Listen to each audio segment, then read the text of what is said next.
పెద్దపల్లి పట్టణంలోని గాయత్రి విద్యానికేతన్లో వైష్ణవానం శ్రీకృష్ణ జయంతి వేడుకలు ఘనంగా జరిగాయి. గాయత్రి విద్యా సంస్థల చైర్మన్ అల్లెంకి శ్రీనివాస్ కొబ్బరికాయ కొట్టి శ్రీకృష్ణుని పూజించి కార్యక్రమాన్ని ప్రారంభించారు. ప్రైమరీ చిన్నారులు కృష్ణుడు, రాధ, గోపికల వేషధారణలో పాల్గొని వేడుకలకు ప్రత్యేక ఆకర్షణగా నిలిచారు. వారి అందమైన అలంకరణ, సాంస్కృతిక ప్రదర్శనలు సందర్శకుల్ని ఆకట్టుకున్నాయి. వేడుకలలో భాగంగా నిర్వహించిన ఉట్టి కొట్టే కార్యక్రమం ఉత్సాహపూర్వకంగా సందడిగా సాగింది. ఈ కార్యక్రమానికి హాజరైన గాయత్రి విద్యాసంస్థల కరెస్పాండెంట్ అల్లెంకి రజనీ దేవి మాట్లాడుతూ శ్రీకృష్ణుడి బోధనలు నేటి సమాజానికి ఎంతో అవసరమని పేర్కొన్నారు. సత్యం, ధర్మం, ప్రేమ, భక్తి వంటి విలువలు విద్యార్థుల వ్యక్తిత్వ వికాసానికి దోహదం చేస్తాయని అన్నారు.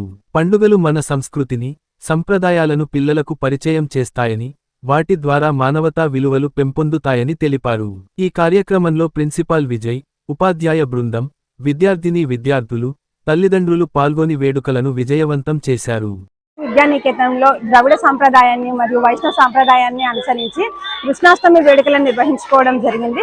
సాధారణంగా కృష్ణాష్టమి శ్రావణ మాసంలో బహుళ అష్టమి నాడు నిర్వహించుకోవడం జరుగుతుంది.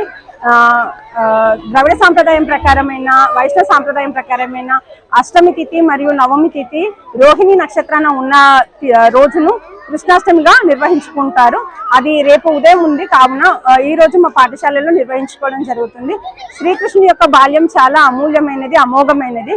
అందుకని ప్రతి ఒక్క తల్లిదండ్రులు కూడా వారి యొక్క చిన్నారులకు కృష్ణ, రాధ, సత్యభామ, గోపిక, రుక్మిణి లాంటి వేషధారణలో అలంకరించి వారి పిల్లల్లో ఆ కృష్ణుని చూసుకుంటూ చాలా మురిసిపోతూ ఉంటారు. సో అమూల్యమైన శ్రీకృష్ణుని యొక్క బాల్యం గురించి పిల్లలకు వివరించడానికి ఈరోజు మేము ఈ కార్యక్రమాన్ని మా గాయత్రి విద్యానికేతన్లో ఏర్పాటు చేయడం జరిగింది.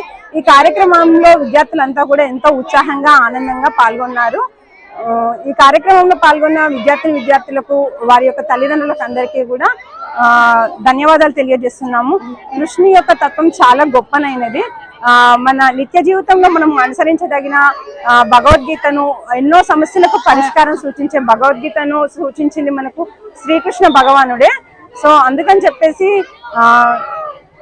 ఆ విశిష్టతను, దాని యొక్క గొప్పతనాన్ని పిల్లలకు తెలియజేయాలనే సదుద్దేశంతోనే ఈరోజు మా గాయత్రి విద్యానికేతన్లో కృష్ణాష్టమి వేడుకలు నిర్వహించుకోవడం జరిగింది.